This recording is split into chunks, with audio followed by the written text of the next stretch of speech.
December 20th, 2025. And we're reading from the Nectar of Devotion.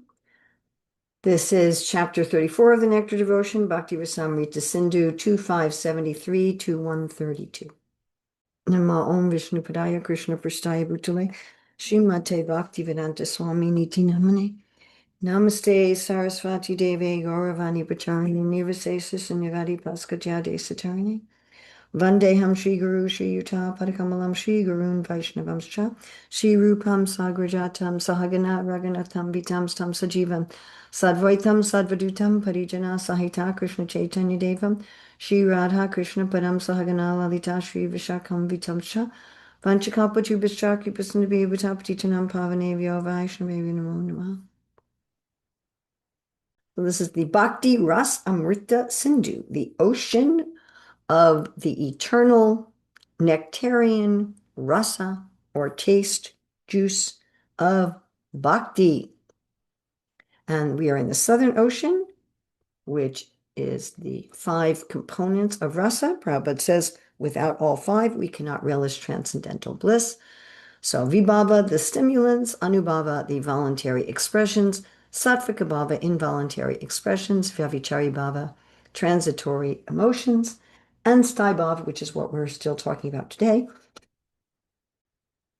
the basic connection or the permanent ecstasy. So we are in the 5th wave of the Southern Ocean, part 3 of 3. And this is still about sthaibhav. So Nectar Devotion, chapter 34, Bhakti Rasamrita Sindhu 2573 to 132. Again, this is our basic understanding of rasa. The sthaibhav is the king, and it's stimulated by the vibhava, resulting in anubhava and sattvika bhava, and moved by the vyavichari bhava. The basic connection is the king. It's stimulated, results in voluntary and involuntary expressions, is affected by various emotions, and all 5 must be there to have rasa. So the summary of this chapter, chapter 34, is that rasa means when all the bhavas combine to form taste. Poetry and drama can produce rasa if done and received properly. Rasa comes from the spiritual pleasure potency. We can only get some hints if we are immature. Rasa can refer to primary or secondary basic relationships, each of which have an associated color and presiding deity. All rasas are joyful. Expert devotees can understand rasa, but inexperienced persons cannot. So let's look at the nature of rasa, which means juice, taste, pleasure, and so forth. So we know that the same word, or practically the same word, is used for both sthaibhav and for rasa. We'll say madhurya sthaibhav and madhurya rasa, sakya sthaibhav, sakya rasa. So the term sthaibhav is used when the state of rasa is not experienced. When a devotee is experiencing rasa, the basic relationship is called rasa. So we note that Srila Prabhupada uses the term sthaibhav sometimes and the term rasa generally to describe the basic relationship of a devotee with Krishna. So Srila Prabhupada will say things like shanta rasa, right? Dasya rasa. He's not usually talking just about the sthaibhav, he's talking about rasa. So material and spiritual. So materially, pride, jubilation, sleep, and joking come from Rajagun. Despair, lowness, bewilderment, and lamentation arise from Tamagun. But spiritually, all the bhavas are filled with Krishna's presence and transcendent happiness. Now, this is a very important point because, as I say over and over and over and over again, Srila Prabhupada makes the point in the preface of the Nectar of Devotion that everything we're doing is to experience rasa. Rasa is our motivating factor, either the enjoyment of rasa or the hope of the enjoyment of rasa. So if people are criticizing themselves, oh, I'm so fallen. I make so many mistakes. I do everything wrong. Blah, blah, blah, blah, blah. That's trying to enjoy lamentation. They're trying to enjoy shokaras, but they're enjoying something in tamagun. When they're actually lamenting in transcendence, if there's uh, self-abnegation in transcendence out of love, how merciful Krishna is to someone as fallen as myself, that is joyful. I'm filled with Krishna's presence. But everything that we do is to enjoy rasa. Everything. Even if we're despairing, oh, life is useless. I'm sure we sometimes have the experience that a person is being very self-critical and despairing, and we try to help them, and they're not helpable. They stay in that situation. Why? Because they're trying to enjoy a perversion of shoka or karuna rasa. So, or people who are, they're very angry, and no matter what you do, they stay angry. They're trying to enjoy a perversion of the anger rasa. So everything everyone is doing is to try to enjoy rasa. Helps us to switch to the real thing. So on a material level, we think of some emotions as pleasurable and some as painful, but all of them have a flavor, actually. They all have a flavor, even the materially painful ones. I give this example all the time. People like to watch sad movies or sad videos. They like to watch disgusting movies. They like to watch scary movies.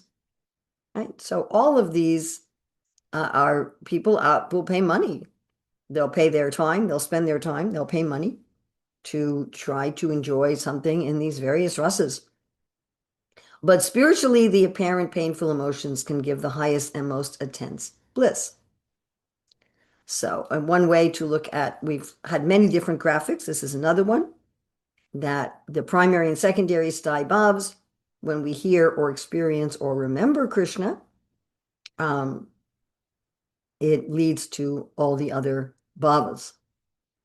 And the hearing and remembering Krishna can be in dramas, in poetry. By the way, all the Shastras are poetry. The Bhagavatam is poetry. When Sri Rupa Goswami is talking about poetry, he's talking about things like the Bhagavatam.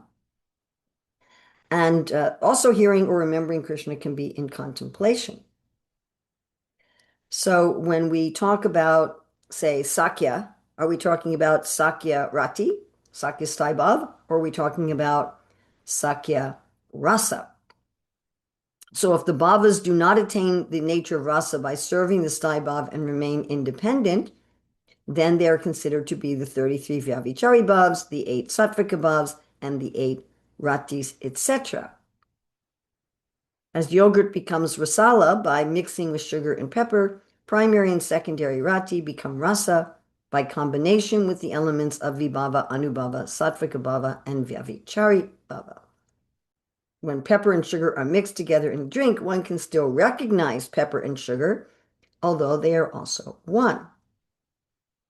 So first, the ingredients have distinct forms, but when they mix and attain the form of rasa, they assume oneness.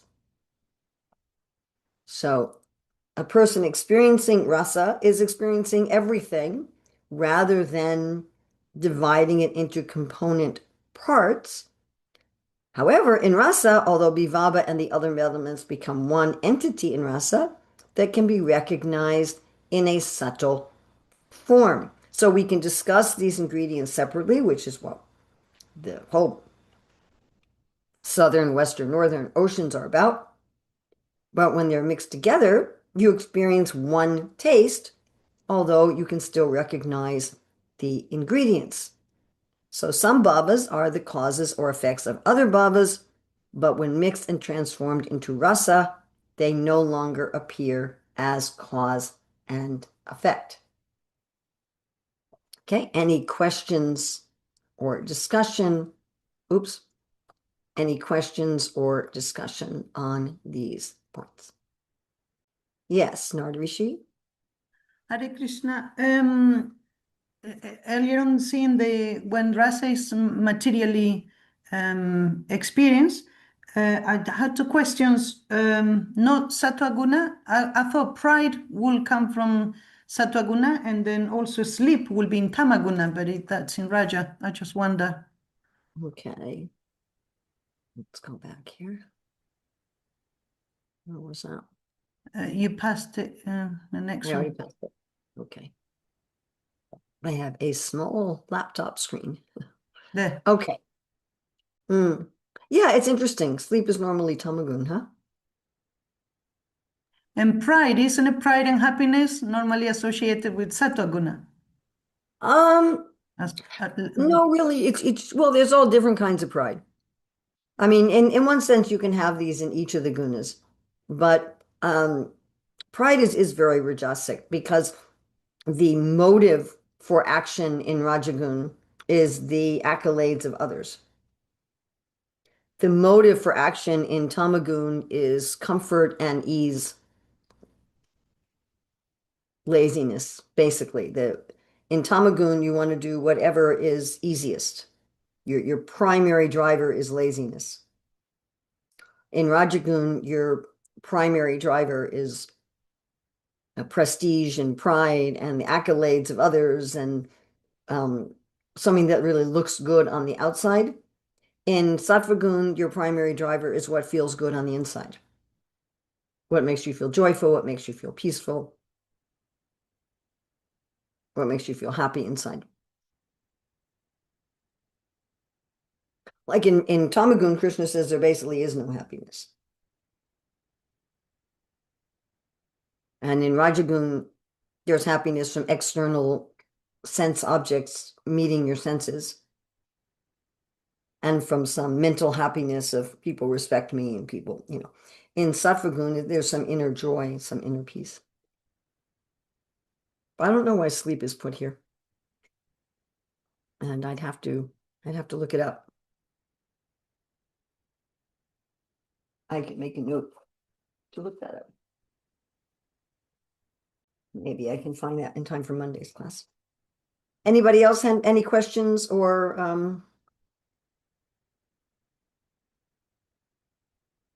and I don't seem to have be able to double spotlight when I'm sharing the screen. To fake something comes under the category of tamagun. Well, all of the gunas involve deceit. So all of the gunas involve material identification and deceit. But the deeper you go into the gunas, the deeper the deceit is going to be. So, I mean, they're all pretending that I'm the center of the universe and I'm the enjoyer, which is all involving deceit. In Sattvagun, you're trying to be the enjoyer by being in balance and in harmony and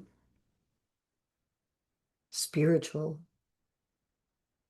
And in Rajagun, you're trying to be the center by your hard work and your sacrifice and your devotion to Dharma externally. And in Tamagun, you're trying to be the enjoyer by doing everything as easily and as lazily as possible.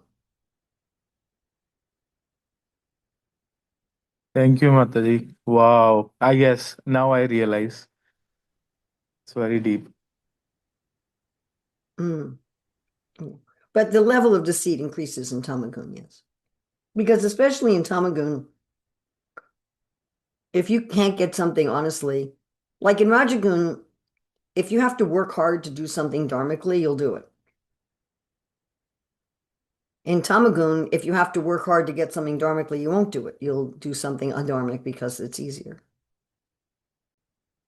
So it's more, and all crime is heavily influenced by Tamagun. Some examples in terms of rasa. Yeah, I mean, the example of a food is relevant because rasa also means taste in food. Ayurvedically, rasa. Actually, rasa in Ayurveda is the ultimate pleasure that you get from food, the liquid ultimate pleasure you get from food, the taste of a food.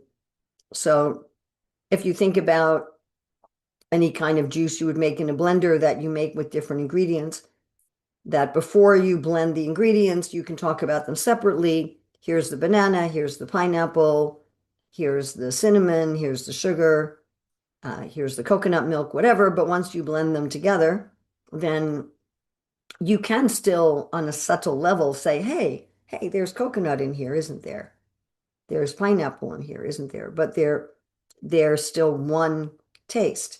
So again, if let's just think of a material example, you're getting together with your family members and you're enjoying a nice meal with your family members and people are laughing and joking. So you're experiencing a holistic pleasure in that. You're not so much separating out and saying, okay, well, I have a Vatsalya Bhav with my kids and grandkids that are here, and I have a Sakya Bhav with my brothers and sisters that are here. I have a Dasya Bhav with my parents that are here. I have a Madhurya Bhav with my spouse that's here. And this is so those are my Vishayas, and then I have all these different Ashrayas going on of other people in a similar mood, and then there's the Udipana of how they're dressed and what they're saying. You're not generally experiencing those things separately. You're experiencing a holistic pleasure. So you might say, well, why then does Srila Goswami separate them? Why doesn't he just talk about the holistic experience? And the reason is that this Bhakti Rasamrita Sindhu is written primarily for us. It's written primarily for sadhakas. It's not written primarily for siddhas. The kind of books that he wrote that are, like his Vidagdha Madhava and Lalita Madhava have equal but somewhat different attraction for sadhakas and siddhas. But the Bhakti Rasamrita Sindhu is written almost entirely for sadhakas. I mean, of course, siddhas will also enjoy it. All the different examples of leelas and like that, they'll also enjoy it. But it's a guidebook, as Prabhupada would say. It's giving us the science of bhakti, because as we'll study later today, until one is at prema, one is not experiencing rasa. One is experiencing a shadow of rasa, or one is experiencing at bhava, one is experiencing these 5 elements separately. And in order to cultivate devotional service, one needs to understand these elements because they need to be cultivated separately in practice.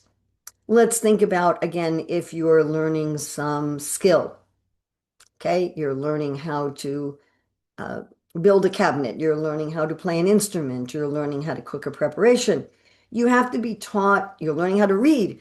You have to be taught the various aspects separately. Like those of us who can already read, we just read. But you can't, people have tried. They've tried to teach children how to read by going directly to the imitation of a good reader. And it failed the majority of children. Trying to teach children how to read as if they were already expert readers. When we read several words at a time. We actually read a phrase. We don't read individual words. And we anticipate the next word or group of words as we're reading. And we're anticipating those words due to understanding context, and all of that. But when we're teaching someone how to read, we're teaching them the sound of each letter.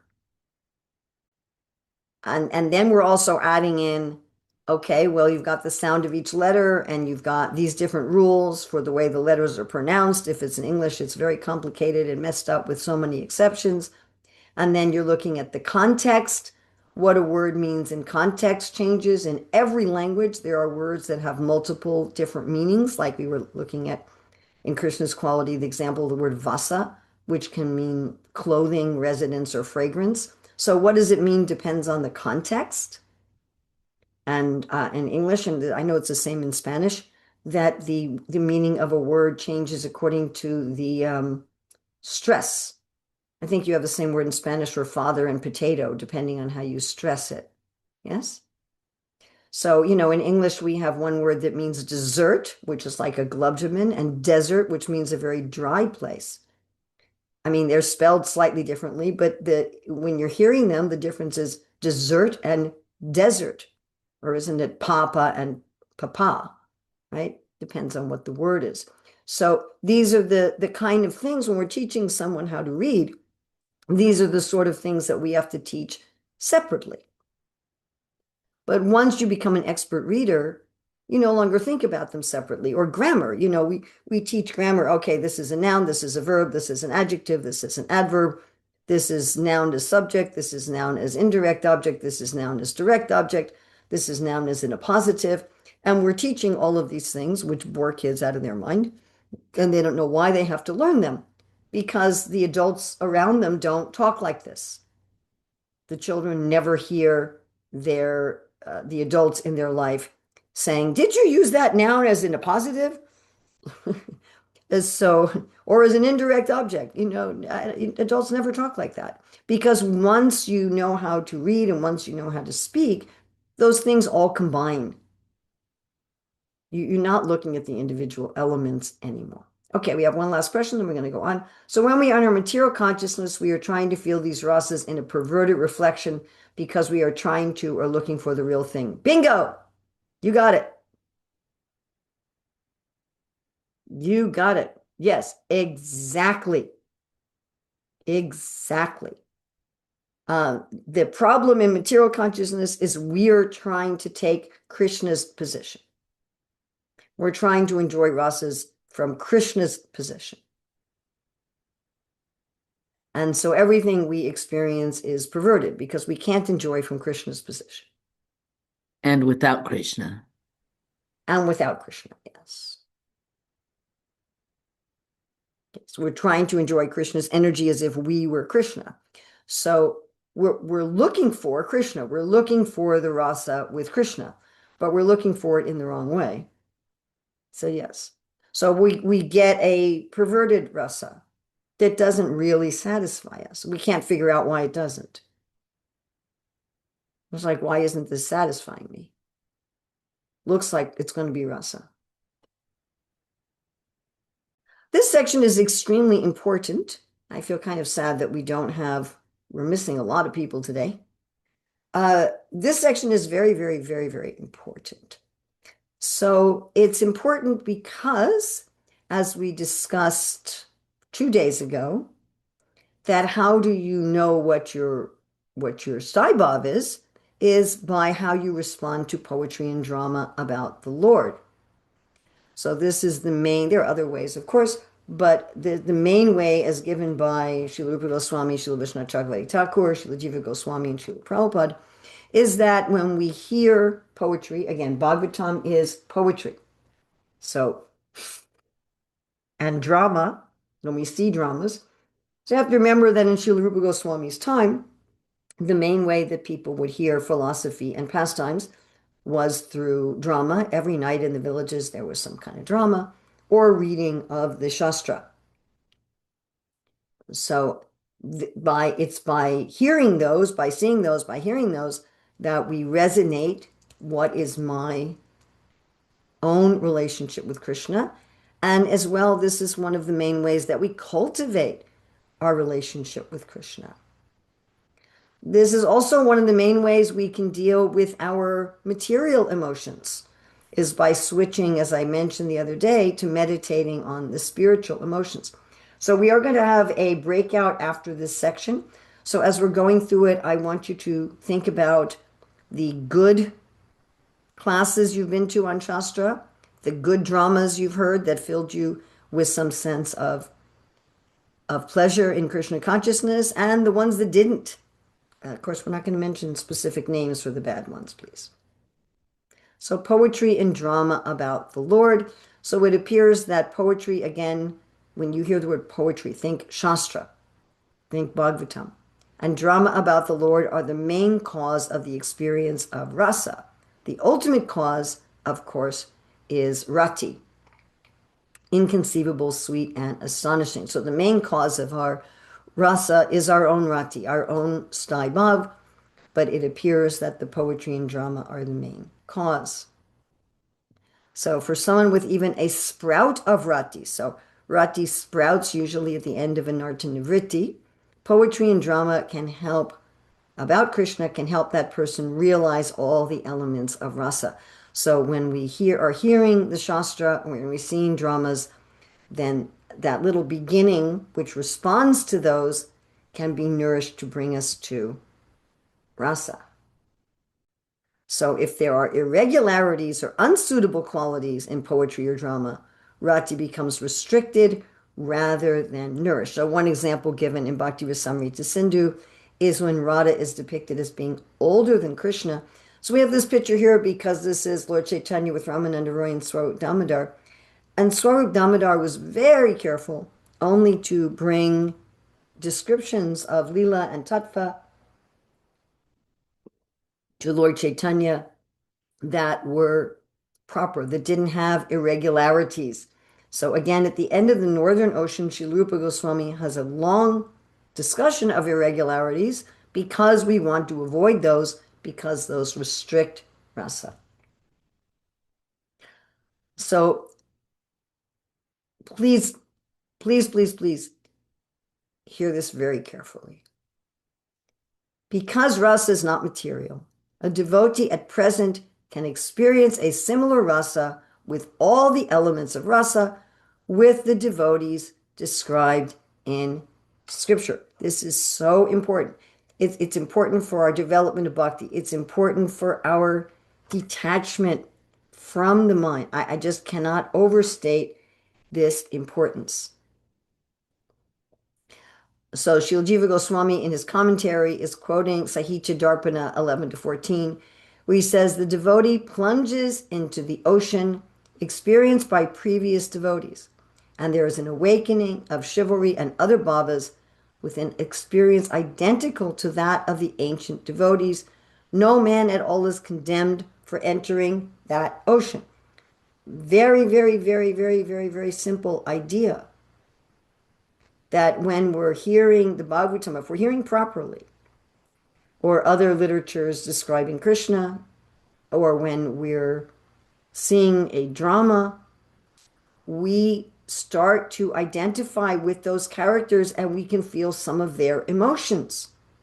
Now that's true for even those who have a different Staibhav than ourselves. So let's say we haven't yet awakened our Staibhav when we're reading or hearing or watching, we can experience a little bit how does Mother Yasoda feeling? How is Lalita feeling? How is Subal feeling? How is Vasudev feeling? We can end up feeling some of that ourselves. Now, what will happen as we become clear to Vinartas is when we're tasting a little bit of all those rasas from different devotees, our own rasa will respond. Yes, that's the one I want. But even the ones that are not the one we want, we can still taste them and appreciate them. Srila Vishwanath Chakravarti Thakur's commentary says, hearing during a recitation of Ramayana how Hanuman jumped over the ocean, sometimes the sympathetic devotee absorbed in that mood, giving up all shyness, jumps up amidst the hearers in order to cross the ocean. So this is very extreme.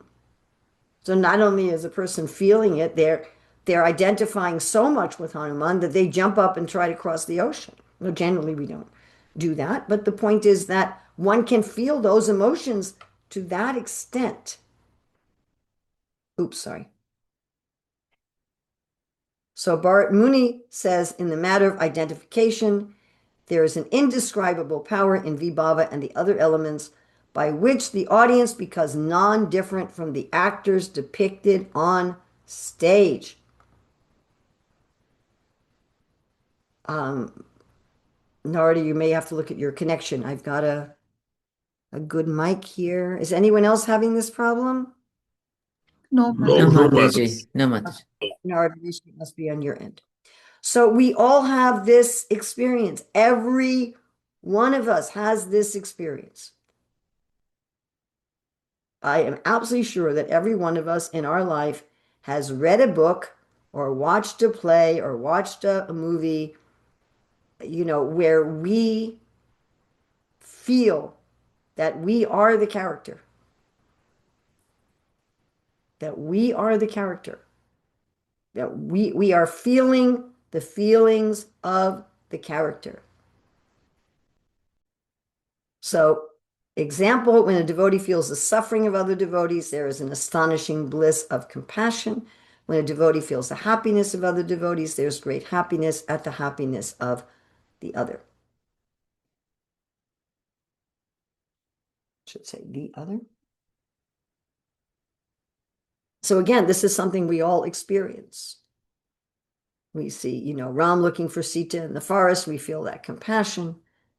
When Ram and Sita are united, we feel their happiness. When Hanuman finds Sita, we feel that happiness.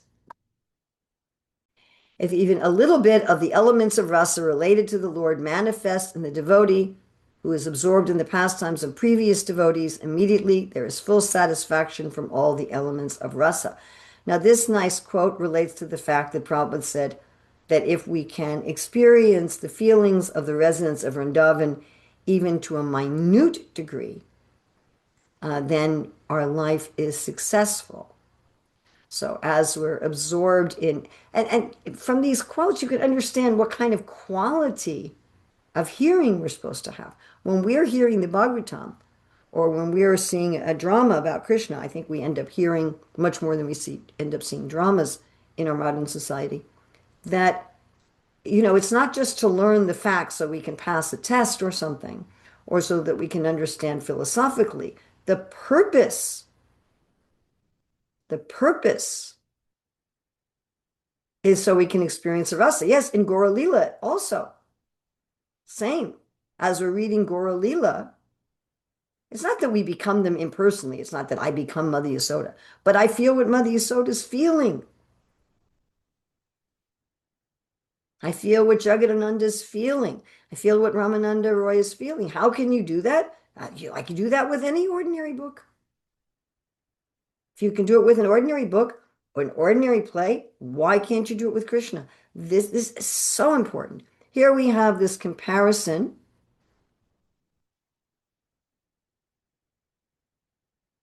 Okay, we have something else here in the chat. Let me look at this.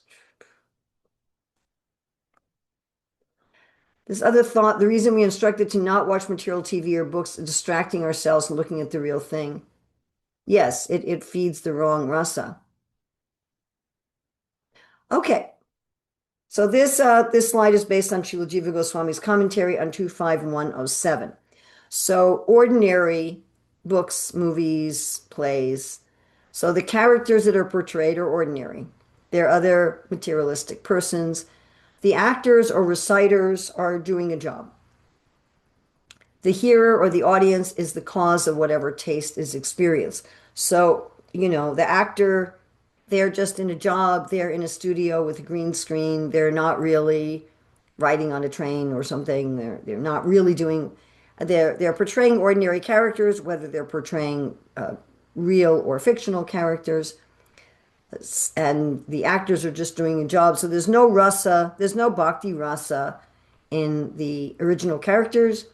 There's probably very little rasa at all in the actors. So whatever rasa is experienced, whatever material rasa is experienced by the audience. So when we have poetry and drama about the Lord, the personalities portrayed are divine. Please, again, listen very carefully. The divine personalities can enter into the reciter or actor if there is full sympathy. So the original personalities, the actors, and the audience can all taste rasa. This is what our Shastra classes should be like. So not just dramas, but our Shastra classes. I had an experience of this very powerfully, more than 20 years ago, hearing a class from Radhika Raman. It was in Italy, and he was talking about the section of the Bhagavatam of Krishna's pastimes outside of Vrindavan. And I really felt that Krishna and the devotees he was describing were manifesting right there in the temple room from him speaking. and that I could actually feel something of what they were feeling. It was an amazing experience.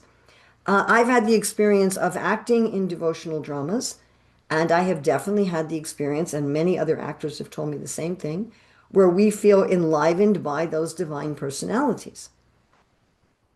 So I remember when I was playing Jatila at the Govardhan retreat, I really felt some of the bhava of Jatila. My daughter told me this one time when she played Yasoda in a drama also at a Govardhan retreat. So when we're reciting the Shastra, when we're the one teaching, we should ask to be empowered by these personalities. When we're saying prayers, we should want to be empowered by the personalities saying these prayers. And so those who are hearing the class, those who are watching the drama, they can experience, and of course in Srila Prabhupada's books. So if you're just sitting down and reading Srila Prabhupada's books, you're sitting down reading the Bhagavatam, the Chaitanya Charitamrita, the Bhagavad Gita, the Nectar devotion. So Srila Prabhupada is acting as this medium, and the divine personalities are manifesting through him, and one can experience some of the rasa of these divine personalities. My dear friends, this is one of the main ways by which we are supposed to be making spiritual advancement. This is generally, there are exceptions, but this is generally the main way that our rasa becomes revealed. Yes, and Bharani. This is the main way that our rasa becomes revealed and the main way that we enter into the spiritual realm. Also, one of the main reasons why, my dear friends, please do not use AI for Krishna art. Because this principle also appears for paintings, which Prabhupada said is the window to the spiritual world. When you're painting pictures of Krishna and his great devotees, by your devotion as the artist, Krishna and the great devotees will enter into that picture, so whoever sees the picture can feel their presence. But AI can't do that. It can't have sympathy, and therefore the Lord cannot enter into it. This is the same with kirtan, of course, that when the person, especially the person singing, when they're in touch with the name, then the Krishna manifests in his name, and those who hear also can experience rasa. So with the proper characters, actors, and spectators, rasa will manifest. So this rasa is superior to liberation. This is from the commentary of both Srila Jiva Goswami and Srila Vishwanath Chakravarti Thakur on Bhakti Rasamrita Sindhu 25108. This is from Srila Prabhupada, Nectar Devotion. Whenever there is a recitation of poetry or a dramatic play on the different pastimes of Krishna, the audience develops different kinds of transcendental loving service for the Lord.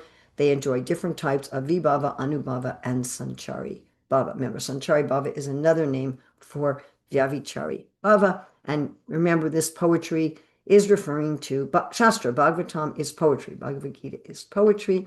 We have this, of course, this very famous verse from 1031:9. Tava katam ritam tapta jivanam kavibir iditam kalmasapaham sravana mangalam srimadat tambu vigrinati ye bhuri da jana.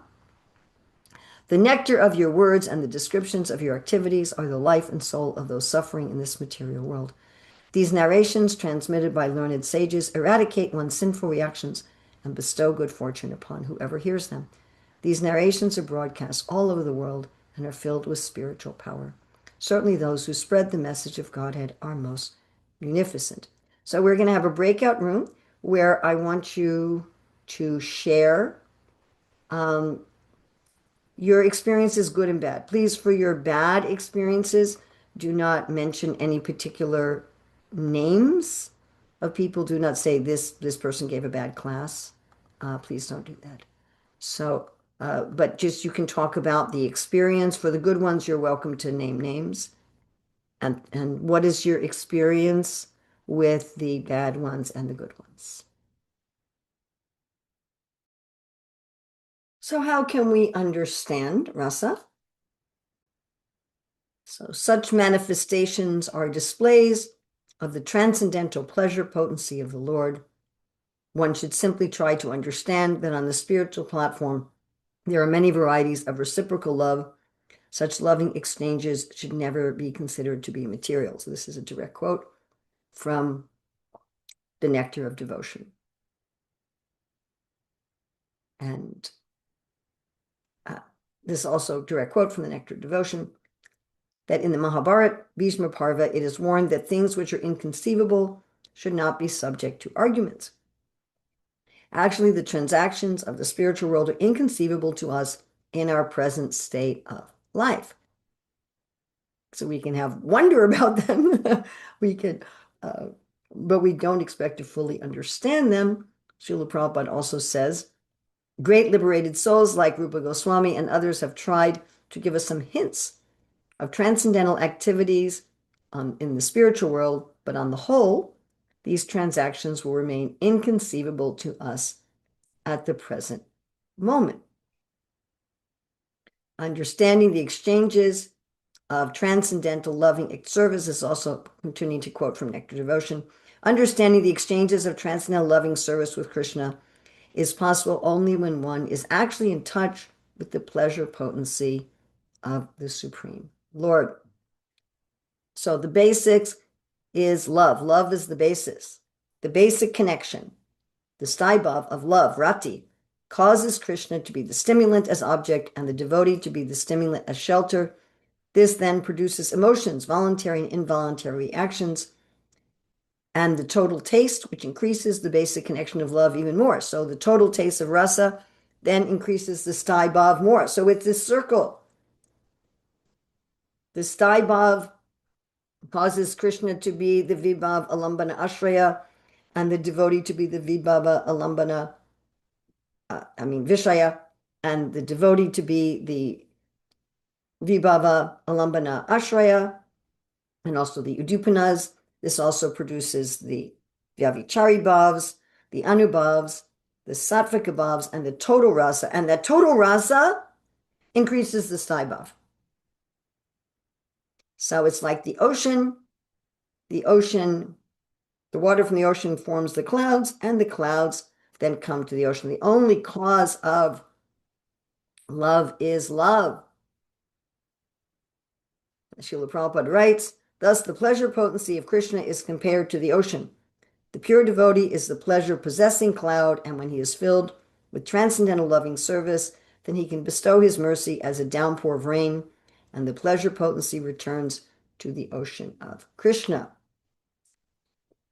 So all the elements of rasa mutually reveal each other and assist each other. This is important because nothing external can create rasa. It's created by itself, coming from the staibhav of the devotee, and then being nourished by Krishna and the other devotees.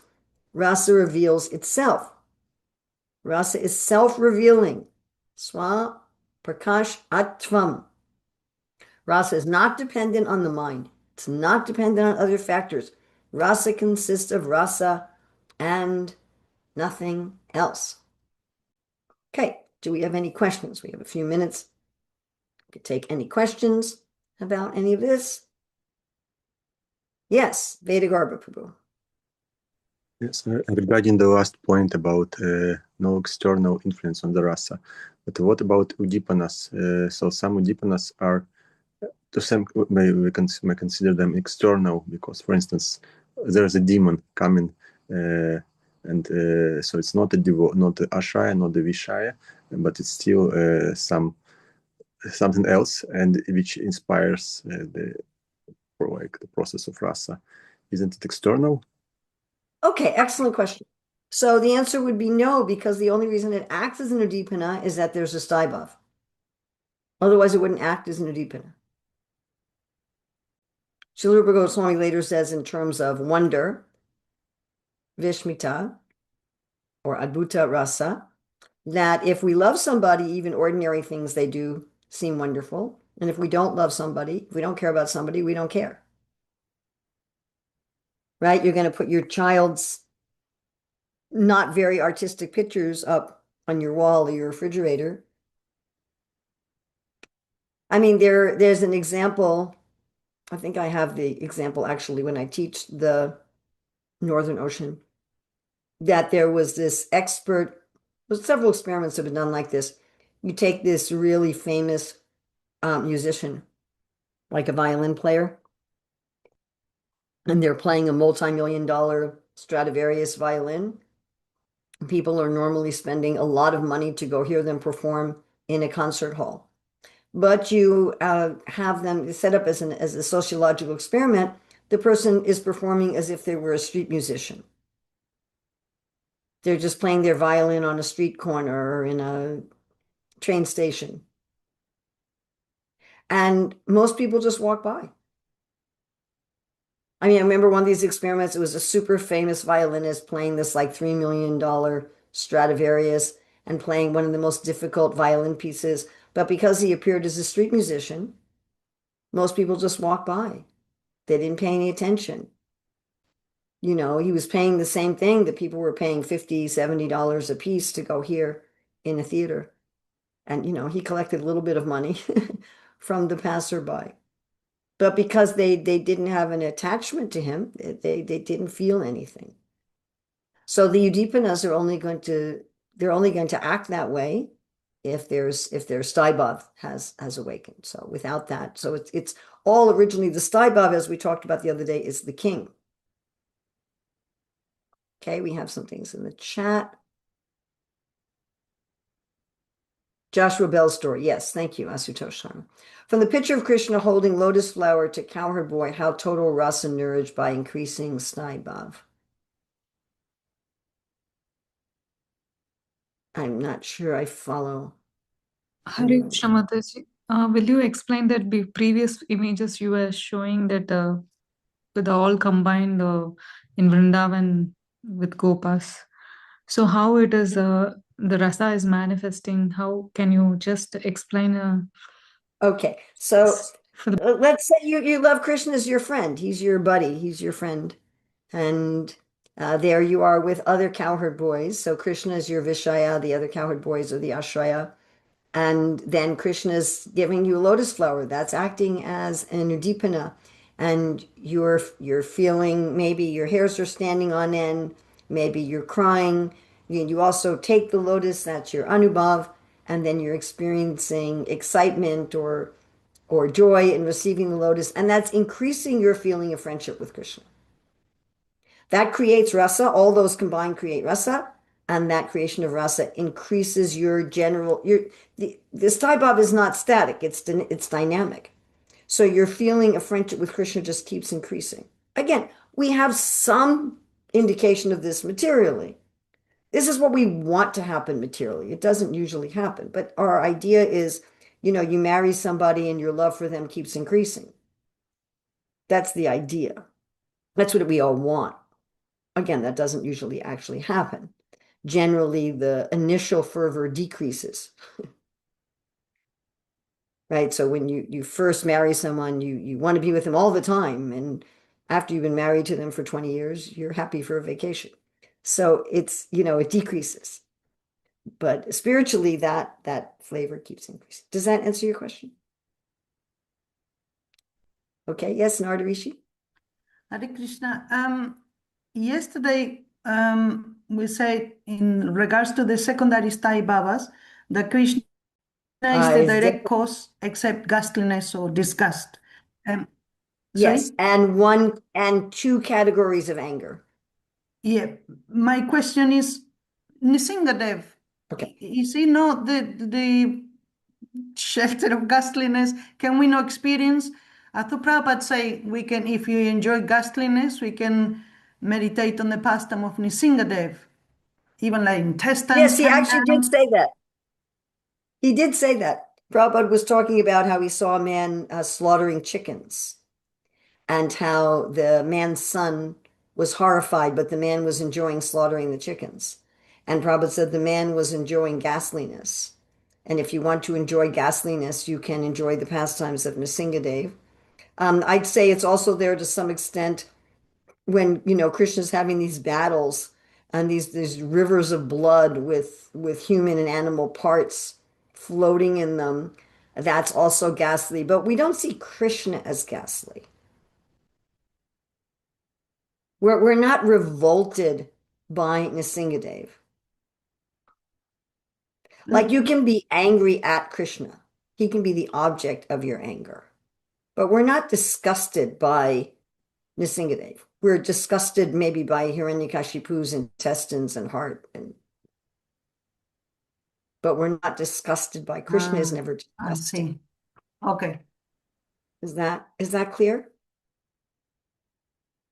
Excellent. Okay, we are going to take a break, and because it's already 8:02, we'll take a break for 10 minutes. So till 8:12 here in London, until 1:12, and Delhi until, I can never figure this out, 6:42, no, 6:44, and in Malaysia till 9:12. So 10 minutes from now. And please take a real break. Thank you very much. Can you all see my screen? Is the share working properly? Yes, Mataji. Okay, great. So here we're going to look at a little description of the forms of the Lord. So pure devotional service can be for any form of the Lord, but there's a superiority of rati for Krishna compared to the other forms. And that is because Krishna has more variety of rasa, more intimacy of rasa. And especially the form of Krishna in Vraja. Okay. So because there's two types of rati, there are two types of rasa. So the rasa coming from the primary rati is different from the rasa coming from the secondary rati. So again, we have this order of excellence of the primary rati. And here we have secondary. There's no order of excellence there. They're all equal, although ghastliness is generally only experienced in the neutral rasa, generally, not exclusively, but generally.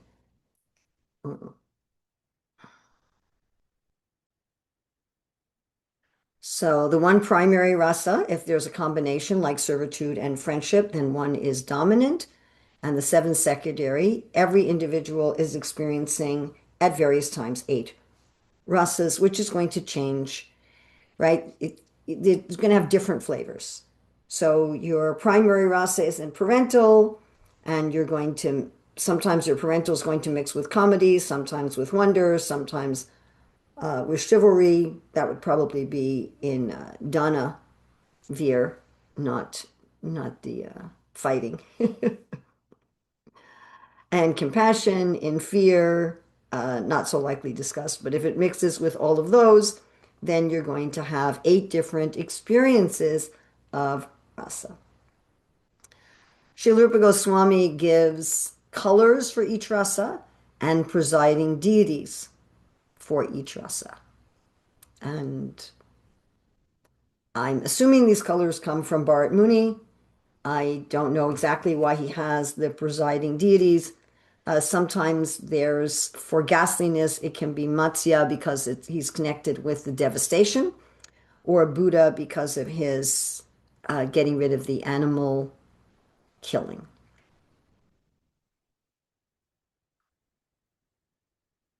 So this is not so much explained in Bhakti Rasamrita Sindhu. Srila Prabhupada doesn't get into it very much, but that the different rasas have different tastes of sustenance and satisfaction, manifestation and brightness, expansion, distraction, and disturbance. All right, now we're going to look at apparent suffering in rasa. We touched on this already. We're going to look at this in more depth. So spiritual separation is the full form of rasa in astonishing bliss. And Srila Rupa Goswami will talk about separation much more in the Western Ocean. So an apparently pitiable condition in which devotional service may appear distressing to the inexperienced student, but the feelings of the devotee in this pitiable condition are considered to be ecstatic by expert devotees. So it looks terrible. It looks like, why are they suffering? What's the use of pure devotional service if they're suffering? But the devotee is feeling ecstatic. So who can understand rasa? Who can understand rasa? So this list comes from Jiva Goswami's commentary. He says there are prema devotees. There are prema devotees who are actually experiencing rasa. Bhava devotees are experiencing separately the ingredients of rasa. Sadhakas under the level of bhava are experiencing hints, flavors, semblance, and can understand theoretically with some experience. Then there are those who think they understand, but they don't. These are the false renunciates. They think they understand, but they don't. And then those who are religious, but they don't know anything about this. They're into Vedic rituals, they're just into logic, the impersonalists. And Srila Rupa Goswami talks about each of these in turn. So we have those who are experiencing an adbhava. So this is experience rasa is prema. And those who are adbhava are experiencing the elements of bhava. They all experience that there's bliss in lamentation, fear, and ghastliness. These are the three: lamentation, fear, and ghastliness that Srila Rupa Goswami gives a lot of attention to as the ones that seem inconceivable. So those who understand rasa intellectually, they can't taste it, but they understand it. Maybe they taste hints of it, semblance, but they can at least understand, oh, okay, the lamentation, fear, and ghastliness is actually relishable. I mean, intellectually, I gave this example just a few minutes ago. I'm going to give it again, that materially, people find happiness in lamentation, fear, and ghastliness. They read books or watch movies to make them cry, to make them feel afraid. People go to amusement parks to feel afraid. They even have things in amusement parks about horror. You know, there's the House of Horrors in the amusement park. People watch movies, horror movies. They're called horror movies to feel ghastliness. So people are spending their time, their energy, and their money to enjoy lamentation, fear, and fear and ghastliness.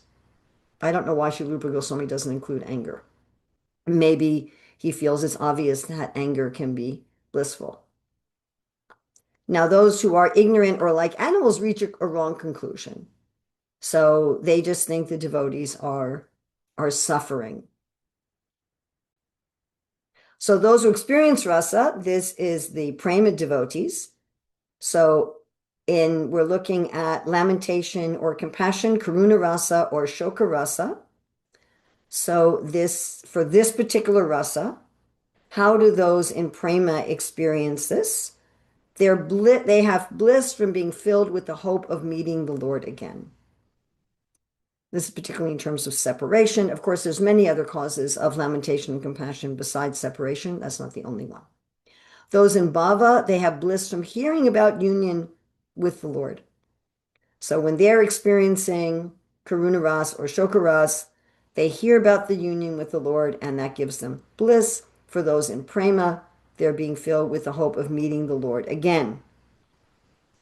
Again, this is one example of karuna ras, because karuna ras can come from other things as well. Fear. So those who experience rasa are the prema devotees. Bliss from the certain hope that the Lord will be freed from danger. And they just know the Lord's going to be free from danger. They know it in bhava. The advanced devotees say the Lord will be free from danger. You don't have to be afraid, and they are reassured. Now, materially, again, we experience this, right? One devotee just posted something like this on social media. He was saying he was watching a movie with his friends, and he knew that the hero wouldn't be killed because it was a movie, and the hero had to go on to make more movies.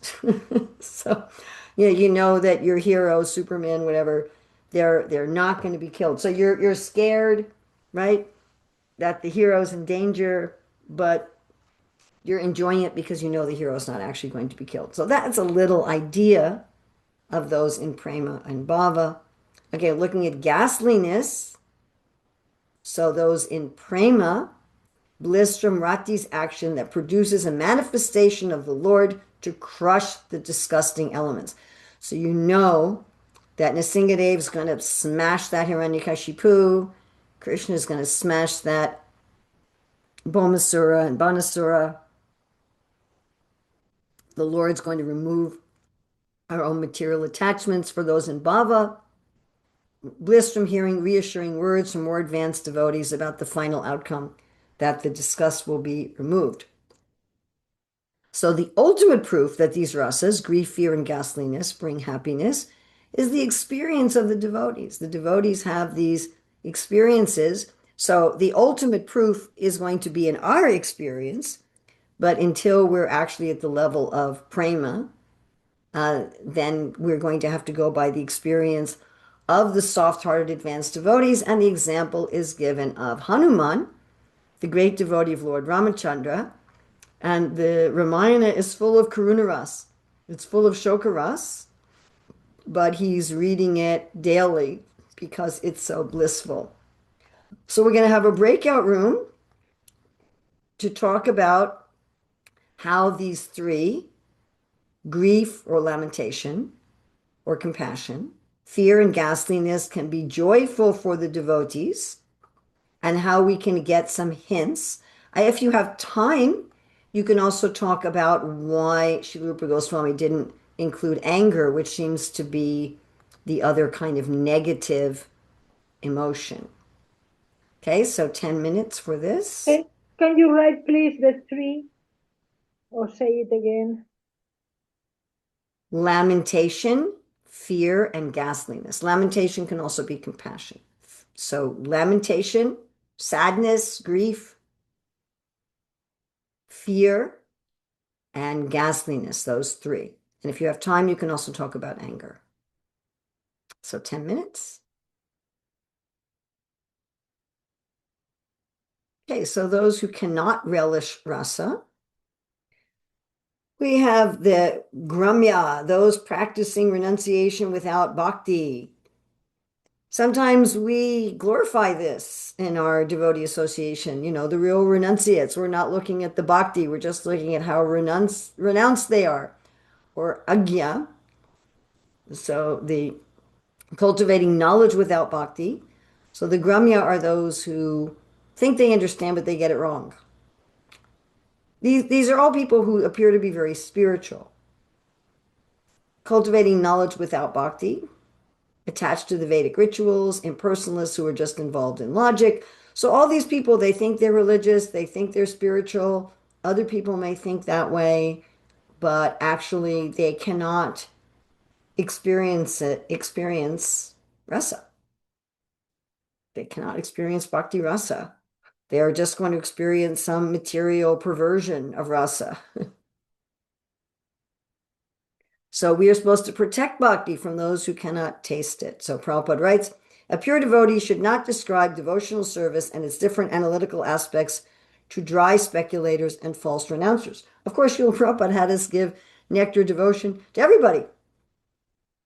He wanted it taught in college because Srila Prabhupada's explanations of these things is so nice that people don't misunderstand it. He protects it. We should protect bhakti from those who cannot taste it, just as one protects a valuable item from thieves.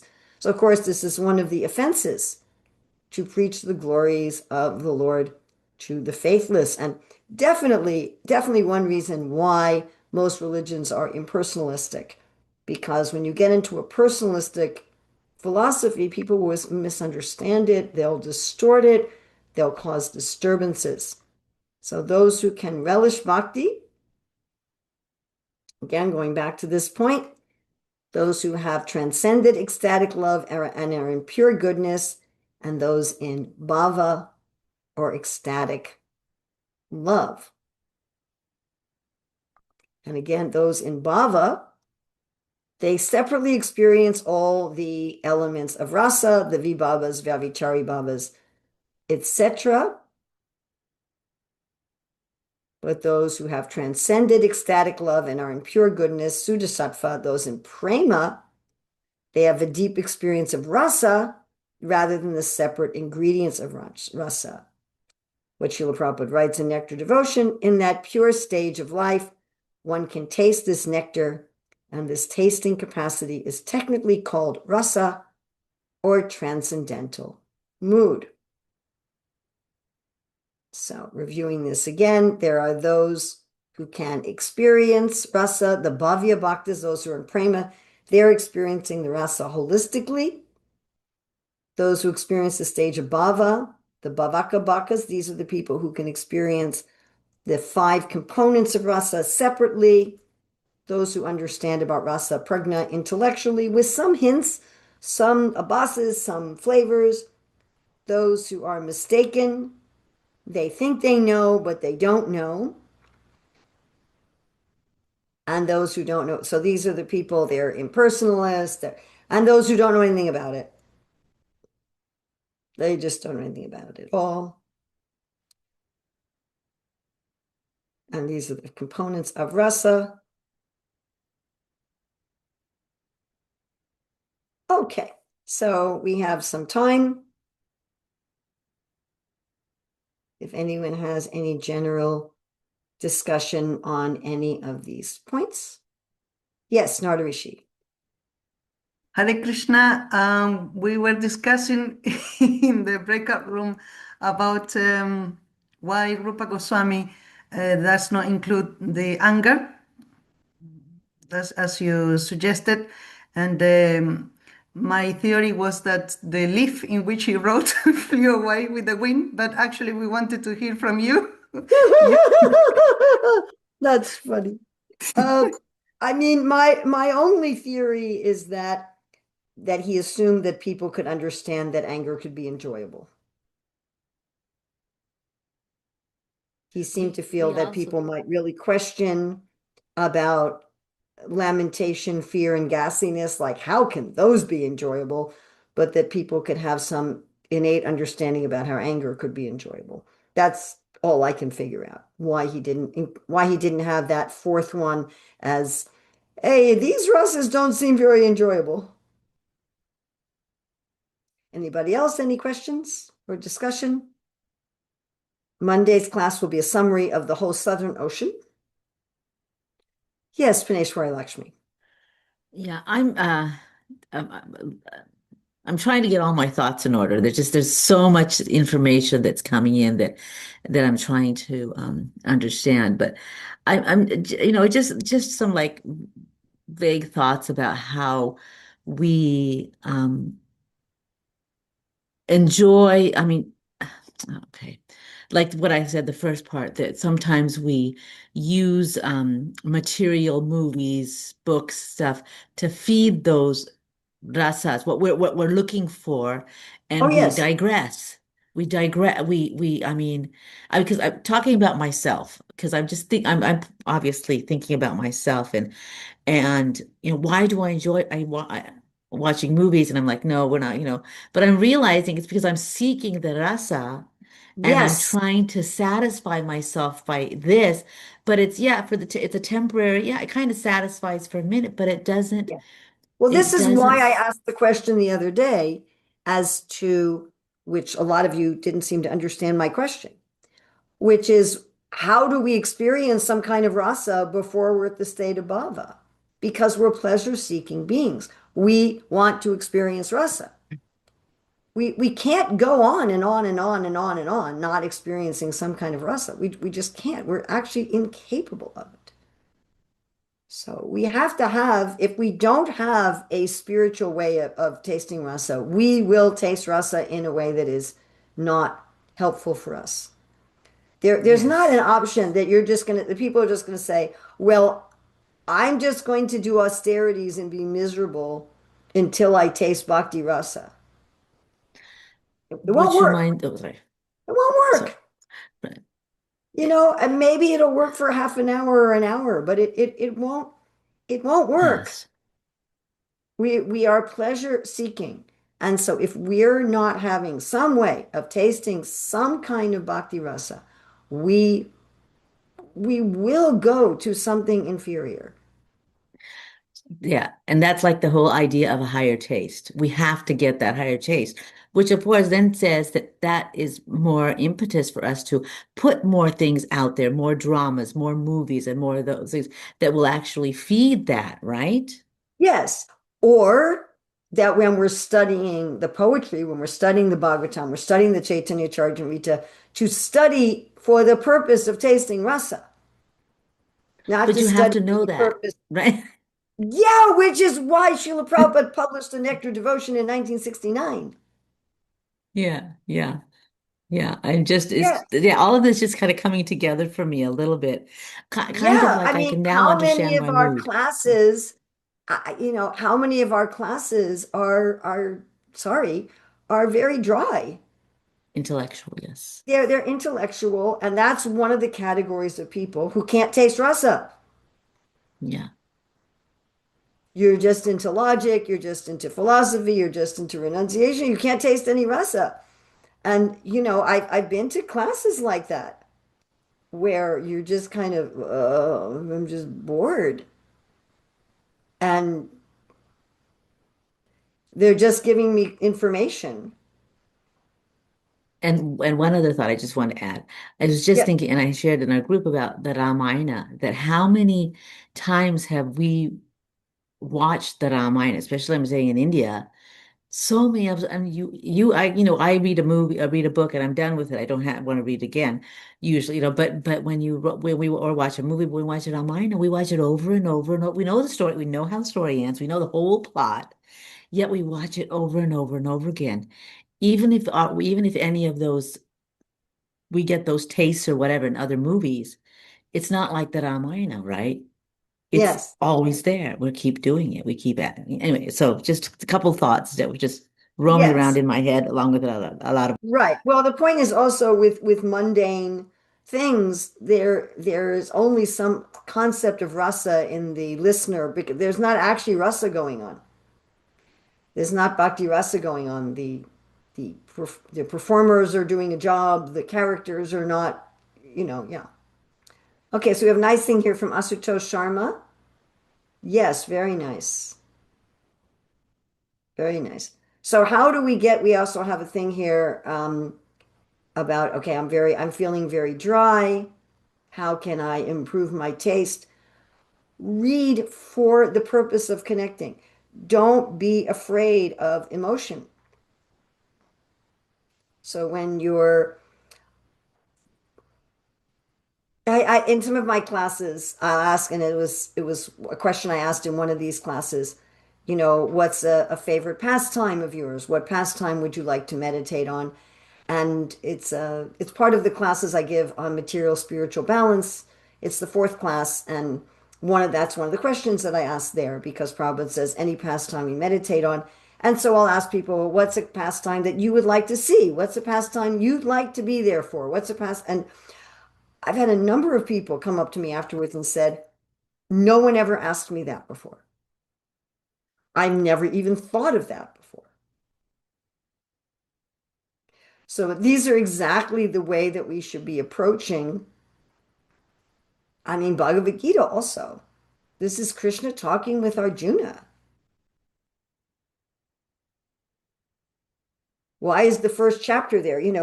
Those of us not familiar with the tradition, when we first read the first chapter, we're like, who are these people? I don't know what's going on here.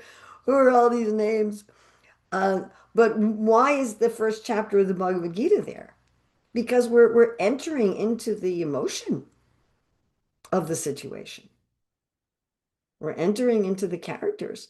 Just like people, I mean, I'm not personally like into the Star Wars movies, but I'm assuming from the name of the movies, Star Wars, I'm assuming that there's some wars going on, and that people are, you know, absorbed in that. Who's fighting whom, and who's winning, and who's dying in the battle. So that's part of the Bhagavad Gita.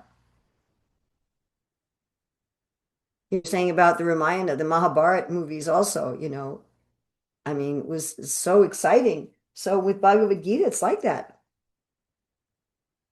And what is my Lord saying? So to get and if you say, I don't know how to get emotionally involved, then I'm not going to believe you. Because my guess is that at some point in your life, you have read a book, watched a play, or watched a movie where you got emotionally involved. If you didn't, then maybe you really have some sort of serious problem.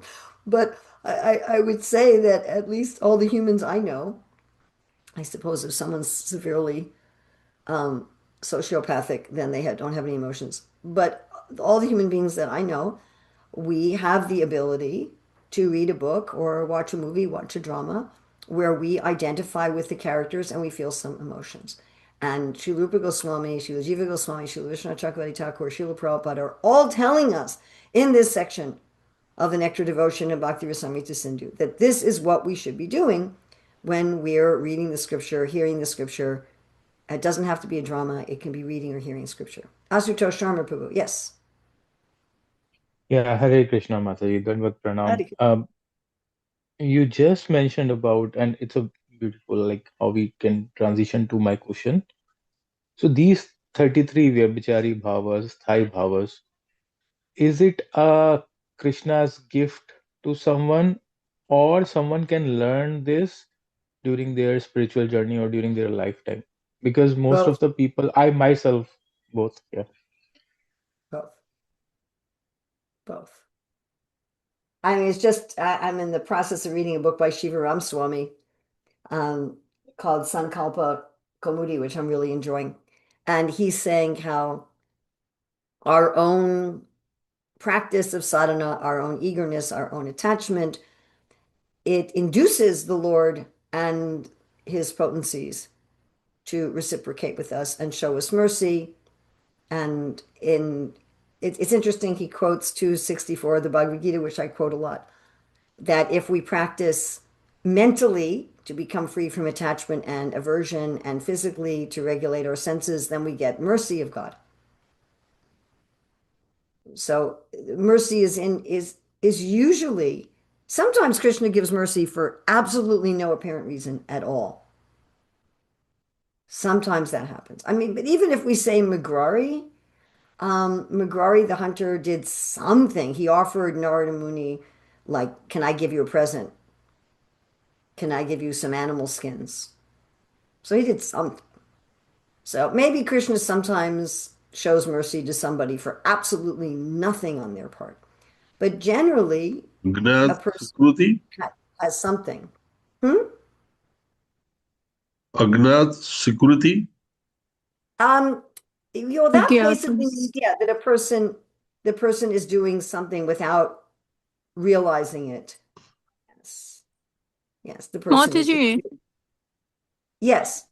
last night we were reading from the Bhagavatam that Krishna, when a devotee surrenders fully, Krishna can circumvent all of the rules and regulations and reveal himself to that devotee. Yes.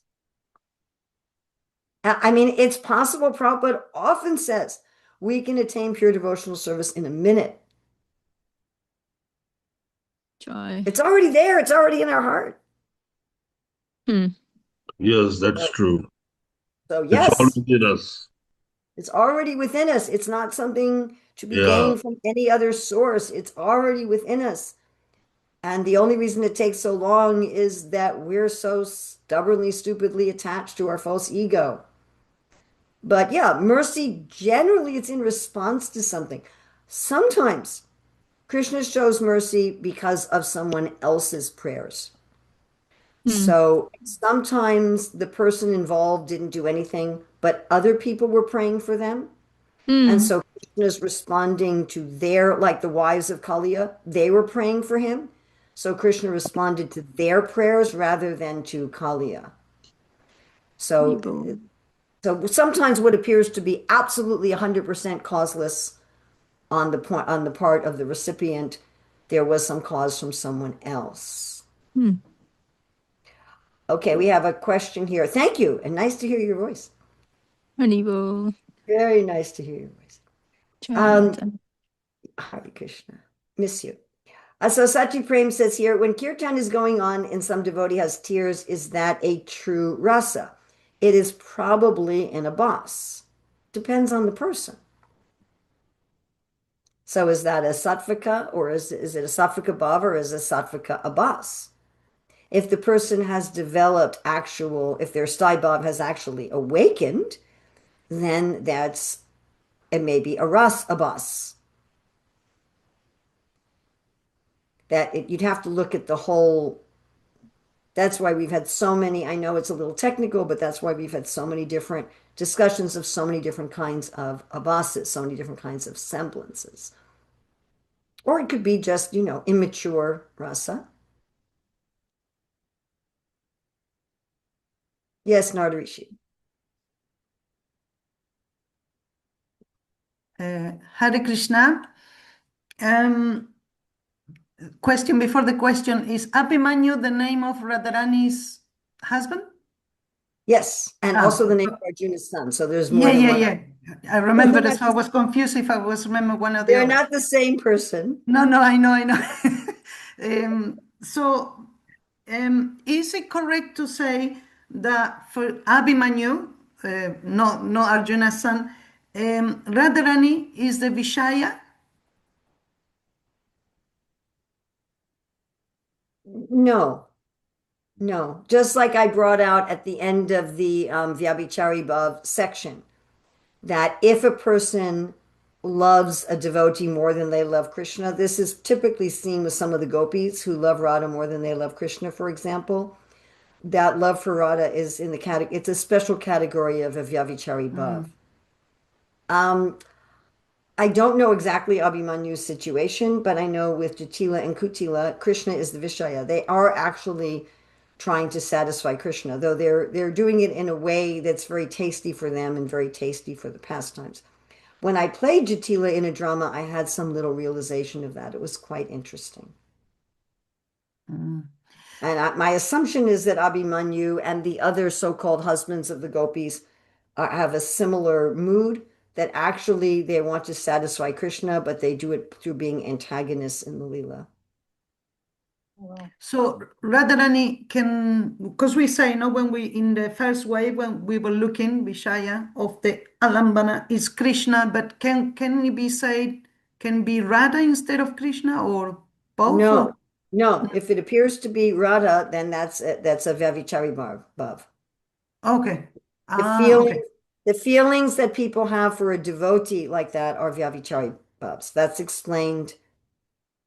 I discussed that in the Vyabhichari Bhav section.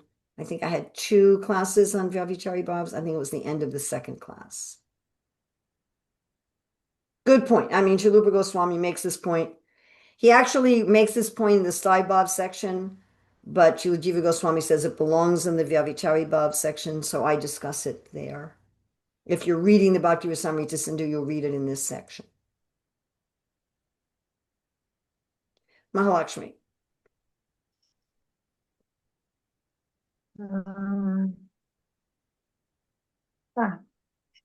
Okay, you mentioned that Prabhupada says that pure devotional service can be achieved in a moment, and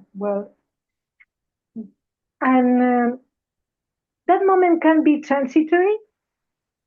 I mean, that one for some reason feels some special reciprocation from Krishna. You can get a glimpse. You can get a glimpse or an abas that's transitory, but no, Prabhupada's talking about actually becoming a pure devotee, fully coming to the stage of prema can be achieved in a moment. Yes. Because it's already there. It's already there. I mean, let's think about a material example, okay? So some years ago, my youngest son asked me to go through his drawer of cables, extra cables. So he and his wife and kids already had enough cables to charge all their devices outside of the drawer. What was in the drawer was extra. He actually didn't need any of them. Now, he could have taken that drawer and in one moment dumped all of those extra cables into the trash, or in one moment put them in a box to take to a charity place, because he really didn't need any of them, because they all had cables out of the drawer that they were using for their devices. But instead of doing that, he and I spent an hour sorting through all the cables